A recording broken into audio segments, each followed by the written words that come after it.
The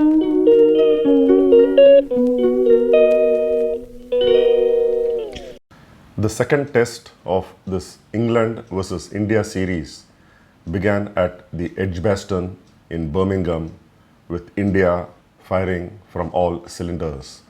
Something similar to what happened in the first test at Headingley. India having been put into bat by Ben Stokes just because of making use of the overcast conditions or early morning conditions for the first hour or so. Ben Stokes decided to bowl.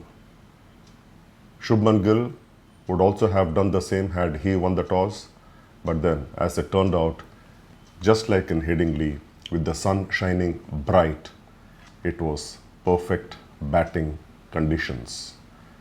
India captain Shubman Gill made use of the perfect batting conditions, scored his second consecutive 100 on tour, second consecutive 100 as India's new test captain, played the patient game and played a real test match 100. Yashasvi Jaiswal began brilliantly, was also looking good for a second consecutive 100, his second consecutive 100 on English soil, but he missed out by 13 runs. 87 was what Yashasvi Jaiswal was out for, chasing an outside the off-stump delivery, trying to cut Ben Stokes, bowling around the wicket and ending up edging to wicketkeeper Jamie Smith. But it was Shubman Gill batting at number 4, playing brilliantly, a captain's knock, and still remaining unbeaten on 114. There are quite a few similarities from the first day's play of the Headingley Test match. Apart from being put into bat, India scored slightly lesser than what they did on day 1 of Headingley. 310 for 5 from 85 overs.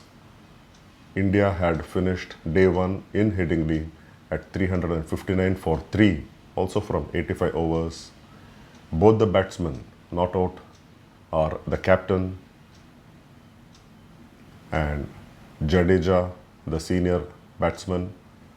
Captain Gill batting on 114 and giving him company.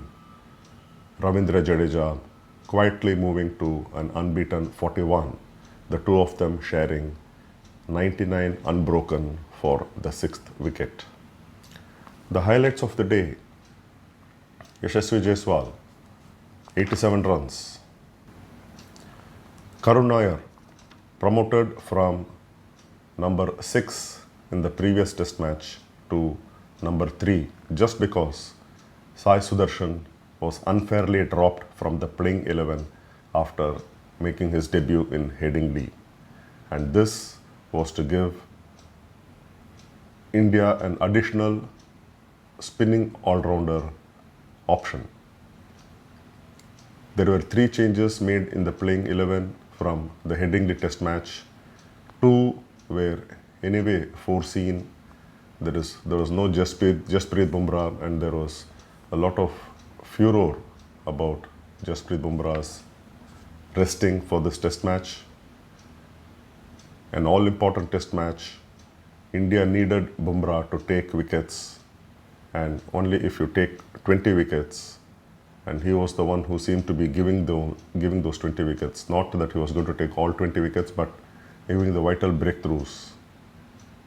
Jasprit Bumrah, as was expected, as was already planned ahead of the series, Jasprit Bumrah was rested for this Edgbaston Test match. When you wanted to come back strong into the series after having gone down in the first test, would you rest your key bowler just because of workload management, and just because it was decided before the series began that Bumrah would play so-and-so test matches and miss out so-and-so test matches? Can't understand this selection by the Indian team coached by Gautam Gambhir with Ajit Agarkar as the chairman of selectors and the new captain Shubman Gill, who possibly can't have much say right at the start of his test captaincy career. Surprise of all surprises, Sai Sudarshan was dropped. He was looking so good in the second innings after having lasted only 4 deliveries in the first debut innings in Headingley.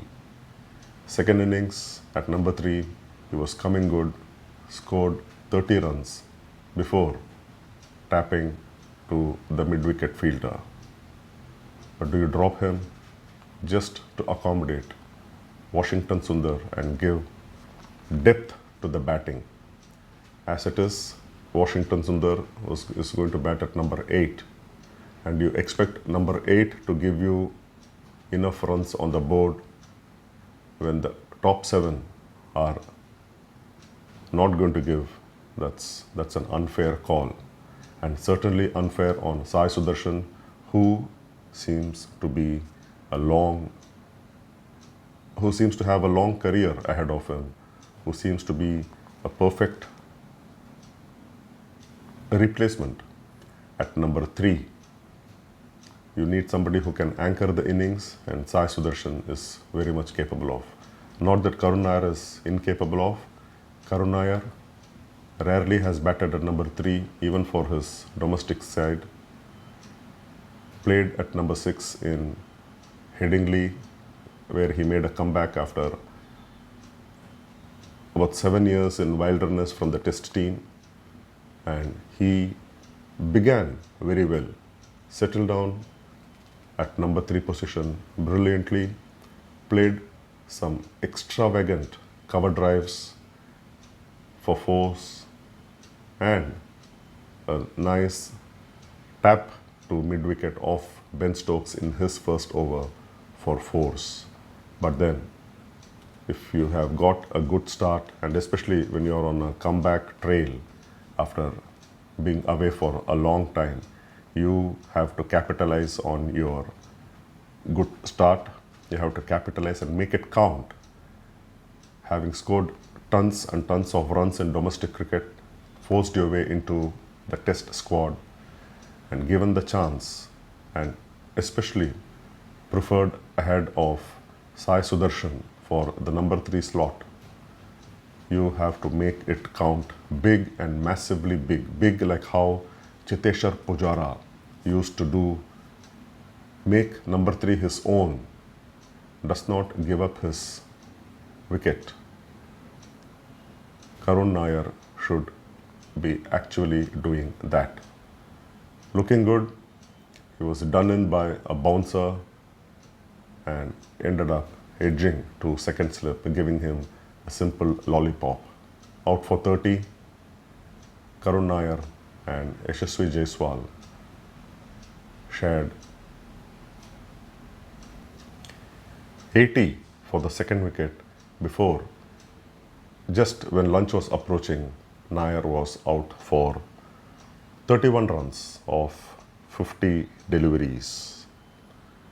There were a few partnerships, 66 between Jaiswal and Captain Gill for the third wicket, 47 for the next wicket between Gill and Pant, before Pant, who began positively, stepped out to Shoaib Bashir, and in trying to repeat a previous 6 in the same region, was caught at long on by Zach Crawley.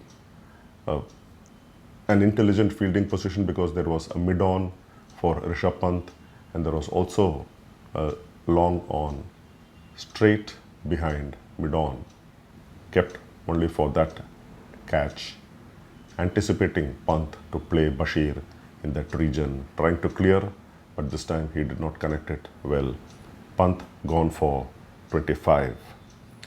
Nitish Reddy, who came in as a replacement for Shardul Thakur, the other change. So 3 changes, no Sai Sudarshan, no Shardul Thakur, and of course no Jasprit Bumrah, and in came Washington Sundar, Nitish Reddy, and surprise of all surprises, Akash Deep, and no Kuldeep Yadav yet again in this test match. So Nitish Kumar Reddy at number 6 doesn't last long, shoulders arms to Chris Wokes, who was perhaps the best bowler on the day and was bowled by Chris Wokes for just 1 run from 6 deliveries. So England did come back, but India perhaps dominated or called the shots on the opening day, 310 for 5 with 85 overs. But then a couple of selection did not show any logic at all. Of course, Nitish Reddy coming in for Shardul Thakur was expected, but Washington Sundar to add depth to the batting when you have 5 frontline batsmen, Nitish Kumar, Reddy and Jadeja as the all-rounders, and if they don't give you the runs, how much can the poor Washington Sundar give you? And there is no Kuldeep Yadav on a pitch where experts believed that a wrist spinner would help as the test match wears on. Edgbaston, bowling on from the rough, Kuldeep Yadav would have been an ideal candidate. He would have been an ideal candidate in Headingley itself, but then they made the mistake of not playing Kuldeep Yadav, and here also they're making the mistake of not playing the wrist spinner in Kuldeep Yadav. Hopefully, India capitalize on the start that they have got and do not repeat the mistakes that they did in Headingley. When day 2 resumes on Thursday, India ought to bat deep and not collapse like they did in Headingley. 310 for 5, and they have to at least add 200 runs for the kind of form that Gill is in, for the kind of start that Jadeja has gotten, and of course Washington Sundar to follow next. So India at least are expected to put for 500 to 550 on the board and give a good account of themselves and give a good fight to the Englishmen on the second day. Take care, stay safe, bye-bye.